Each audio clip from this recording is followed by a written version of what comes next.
Assalamualaikum warahmatullahi wabarakatuh. Selamat berjumpa kembali di Matematikawan Amatir Channel bersama saya Muhammad Suef. Pada kesempatan kali ini kita akan melanjutkan membahas latihan soal PTS yaitu nomor 13 sampai 18. Soal nomor 13, sebuah bakteri dapat membelah menjadi dua bagian setiap 2 jam. Jika pada pukul 10 banyak bakteri adalah 1000 koloni, tentukan banyak bakteri pada pukul 20 pada hari yang sama. Pertama-tama diketahui, nah ini karena dia membelahnya dua bagian, berarti rasionya adalah 100%. Coba perhatikan ya, membelah menjadi dua bagian, artinya yang semisal awalnya 1 dia menjadi 2 karena membelah menjadi dua bagian ya. Jadi yang semisal awalnya 1 dia menjadi 2. Fokus ke pertambahannya. Awalnya 1 menjadi 2 maka pertambahannya adalah 1. 1 dibanding yang awalnya 1 tadi yaitu 100%.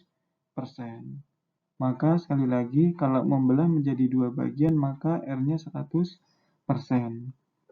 100% yaitu 100 per 100 sama dengan 1 ya. Keterangannya setiap 2 jam, berarti per 2 jam. Kemudian, pada pukul 10, banyak bakteri adalah 1000 koloni. Berarti N0 atau banyak bakteri mula-mula ya, sama dengan 1000. Kemudian, T-nya sama dengan 10 jam. Karena ini dari pukul 10 sampai pukul 20. 20 kurangi 10 yaitu 10 jam. Nah, perlu diperhatikan bahwasanya R dan T ini harus sama ya. Kalau ini per 2 jam, maka ini juga harus per 2 jam. Maka 10 jam ini bisa saya rubah menjadi 5 dikali 2 jam. Jadi T-nya nanti sama dengan 5. Karena ini harus sama-sama 2 jam ya. Oke, selanjutnya yang ditanya adalah NT. Rumusnya, karena ini pertumbuhan ya. Maka NT sama dengan N0 dikali 1 plus R pangkat T. N0-nya adalah 1000 koloni, 1 plus R-nya sama dengan 1, T-nya yaitu sama dengan 5. T-nya bukan 10 ya, harus hati-hati, yaitu sama dengan 5. 1 tambah 1, 2, 2 pangkat 5, 32 dikali 1000 sama dengan 32.000 koloni. Jadi, pada saat pukul 20, akan terdapat sebanyak 32.000 koloni bakteri. Selanjutnya soal nomor 14. Bu Yati menabung pada sebuah bank sebesar 5 juta.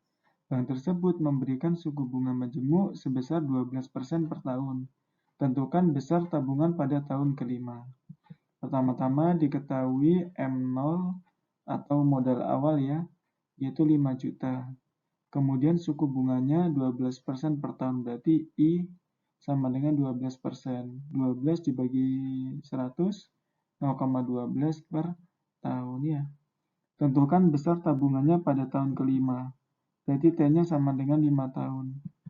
Ditanya MN ya, besar tabungan. Rumusnya MN sama dengan M0 dikali 1 plus I pangkat T. Kita substitusikan M0-nya adalah 5 juta, 1 plus I-nya adalah 0,12, ditambah pangkat T-nya adalah 5 ya. Kemudian 1 ditambah 0,12 adalah 1,12 di pangkat 5 itu memakai kalkulator ya perhitungannya. Kemudian hasilnya dikali 5 juta sehingga diperoleh yaitu 8.811.708 rupiah. Artinya tabungan Bu Yati pada tahun kelima itu sebesar ini ya, 8 juta sekian.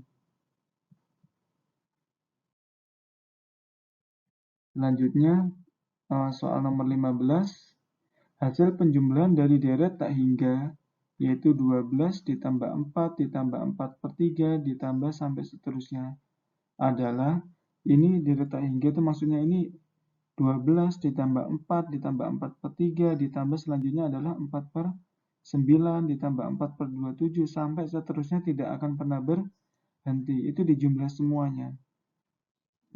Makanya dinamakan sebagai deret tak hingga ya. Jadi dijumlah semuanya. Nah, kalau kita pakai manual pasti akan kesusahan karena jumlahnya tak hingga, jumlahnya sangat banyak sekali. Nah, maka kita pakai rumus. Tapi pertama-tama dia diketahui suku pertamanya sama dengan 12. Rasionya sama dengan 4 dibagi 12. 4 per 12 sama dengan 1/3. Atau 12 dikali berapa sama dengan 4? Yaitu dikali 1/3. Ditanya adalah jumlahan tak hingga, yaitu S tak hingga. Notasinya ini ya. S tak hingga, infinity. Dijawab, nah ini rumusnya. S tak hingga sama dengan A plus 1 minus R. A-nya kita substitusikan 12, R-nya kita substitusikan 1/3. 1 min 1/3 yaitu sama dengan 2/3. Perhatikan, 1 ini tuh kan sama dengan 3/3. 3/3 dikurangi 1/3, 3 kurangi 1, 2/3 ya. Kemudian pembagian bisa kita rubah ke dalam bentuk perkalian. Asalkan ininya dibalik, 2/3 menjadi 3/2. 12 dibagi 2 sama dengan 6, dikali 3 sama dengan 18. Artinya jumlahan deret tak hingga ini itu sama dengan 18. Sebenarnya bukan sama dengan, tapi mendekati 18 ya. Oke. Kalau kalian tidak percaya, coba kalian ambil beberapa deret, nanti kalian jumlahkan, pasti dia tidak akan melebihi 18. Dia akan mendekati 18 ya. Nah, jadi ini rumusnya sudah valid ini. Dijamin jumlahan ini sampai tak hingga itu sama dengan 18. Selanjutnya soal nomor 16. Nah, ini soal cerita ya. Sebuah bola dijatuhkan dari ketinggian 25 meter dan memantul kembali dengan ketinggian 4/5 kali tinggi semula. Begitu seterusnya. Hingga bola berhenti. Panjang lintasan yang ditempuh bola adalah, nah, pertama-tama ini saya gambarkan jadi seperti ini ya. Jadi ini ada bola dijatuhkan dari ketinggian 25. Berarti ini ketinggiannya 25 ya. Dan memantul kembali dengan ketinggian 4/5. Otomatis memantul kembali dengan ketinggian yang lebih rendah ya. Karena cuma 4/5 kali. Berarti memantulnya lebih rendah. Seret. Nah, dia terus memantul. Begitu seterusnya hingga bola berhenti. Nah, gini ya. Kita berhentinya kan tidak tahu. Berarti ini termasuk ke dalam tak hingga kali ya. Jadi dia berhentinya itu memantulnya itu banyak sekali sampai berhenti. Dia sebanyak tak hingga ya. Sehingga diketahui suku pertamanya ini ya, yaitu sama dengan 25 meter, yaitu suku pertama sama dengan ketinggian. Sedangkan rasionya yaitu sama dengan 4/5 kali. Ditanya panjang lintasan. Coba kalian perhatikan lintasannya. Di sini double, di sini double, ini double, ini double, semuanya double. Kecuali di awal ini. Di awal dia cuma sendirian, single ya. Oke. Nah, biar dia nggak single, maka saya tarik garis putus-putus di sini. Red. Nah, sehingga semuanya double. Sehingga panjang lintasan itu bisa kita rumuskan sebagai 2 kali S tak hingga. Karena ini kan S tak hingganya kan 2 kali ya, double ya. Nah, 2 kali S tak hingga. Tetapi ini kan bukan termasuk lintasan, maka saya kurangi A. A ini kan suku pertamanya ya. Nah, karena sekali lagi ini bukan termasuk lintasan. Tadi ini cuma garis bantu supaya semuanya tampak double. Jadi S hingganya dikali 2, tapi nanti harus dikurangi suku pertamanya ya, tinggi awalnya. Sehingga dapat kita peroleh S hingga tadi rumusnya ini ya. Nah, A per 1 minus R minus A, 2-nya tetap. Kita substitusikan, A-nya sama dengan 25, L-nya sama dengan 4/5, A-nya 25. 1 min 4/5 sama dengan 1 itu perhatikan 1 adalah 5/5 dikurangi 4/5 sama dengan 1/5. 1/5 dibalik ya jadi 5/1 5/1 dikali 25 sama dengan 125. Dikali 2 sama dengan 250. Dikurangi 25 sama dengan mohon maaf ya, ini kayaknya salah ngitung ya. Ya, jadi ini harus diganti ya. Jadi ini tadi hasilnya adalah ini tadi ya. Nah, ini tadi hasilnya adalah 1/5. Dibalik jadi 5/1 dikali 5 125, 250, berarti ini harusnya 225 ya. Oke, mohon maaf. Jadi panjang lintasan bola jatuh tersebut, panjang lintasannya ya, ini tambah ini semuanya itu sepanjang 225 meter. Ini soal ini merupakan salah satu aplikasi dari barisan tak hingga ya. Selanjutnya soal nomor 17 diberikan grafik fungsi fx sebagai berikut. Nah, ini grafik fungsi fx-nya. Tentukan nilai dari f-1, limit x mendekati min 1 dari kanan, limit fx untuk x mendekati min 1 dari kiri, dan limit fx untuk x mendekati min 1. Nah, penyelesaiannya pertama-tama kita cari dulu ini ya, f-1. Nilai f ketika x sama dengan min 1. X sama dengan min 1 di sini ya. Nah, perhatikan di sini. Ini adalah x sama dengan min 1. Kita cari nilainya, coba tengok dulu ke atas. Nah, di sini kan bolong. Berarti dia tidak ada nilainya di sini. Karena di sini bolong. Artinya dia tidak ada nilainya di sini. Coba kita tengok ke bawah, seret. Nah, di sini full. Tidak ada bolongannya ya. Berarti nilai f untuk x sama dengan min 1 adalah minus setengah. Nah, ini ya. Kemudian kita cari limit fx untuk x mendekati min 1 dari kanan. Pangkat positif ini maknanya dari kanan ya. Min 1 adalah sini, fx-nya kan ini ya. Kita dekatkan ke min 1, tapi dari kanan. Kanan itu kan sebelah sini. Dari kanan kita dekatkan ke min 1. Dekatkan terus, red. Nah, dia sudah dekat dengan min 1 ya. Nilainya berapa? Minus setengah. Nah, ini ya. Selanjutnya limit fx untuk x mendekati min 1 dari kiri. Kiri itu sebelah sini ya. Min 1-nya ini kita dekatkan dari kiri ke min 1. Seret. Nah, ini sudah dekat ya dengan min 1. Nilainya adalah sama dengan 1 ya.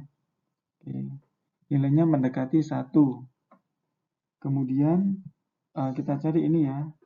Nah, karena limit fx untuk x mendekati min 1 dari kanan itu tidak sama dengan limit fx untuk x mendekati 1 dari kiri. Dari kanannya kan min setengah. Dari kirinya 1 kan tidak sama nilainya ya. Karena nilainya tidak sama, maka limit x mendekati min 1 dari fx, untuk fx itu tidak ada.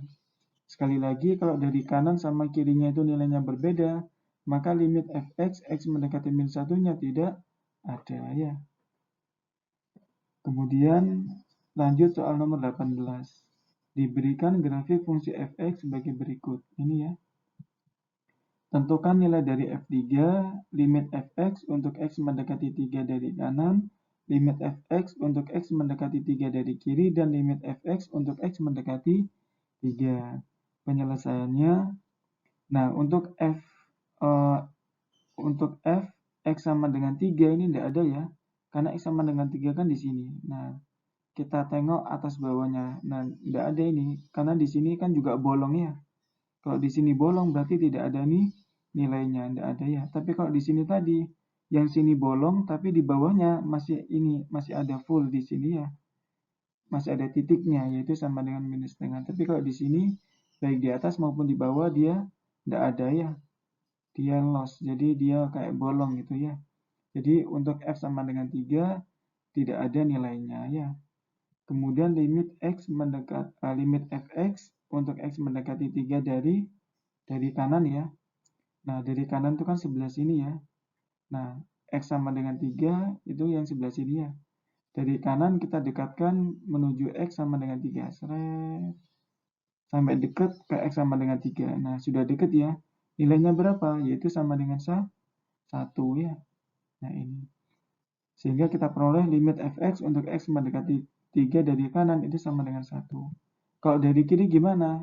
Kiri itu sebelah sini ya. X sama dengan 3-nya ini, maka kita dekatkan dari kiri menuju ke X sama dengan 3. Seret. Nah, sampai sini sudah dekat ya, X sama dengan 3. Nilainya berapa? Nilainya 1. Nah, ini. Bagaimana untuk limit fx? X mendekati 3. Nah, perhatikan dari kanannya 1, dari kirinya juga 1. Karena dari kanan dan karena limit kanan sama limit kirinya sama, yaitu sama dengan 1, maka limit X mendekati 3-nya sama dengan 1. Jadi untuk memperoleh ini, kita harus mencari limit kanan sama limit kirinya dulu. Sekali lagi ini ya, kita harus mencari limit kanan sama limit kirinya dulu. Kalau limit kanannya tidak sama dengan limit kiri, maka ininya tidak ada. Tapi kalau limit kanan sama dengan limit kiri, yaitu sama dengan 1, maka limit ininya juga sama dengan 1 ya. Maksudnya seperti itu.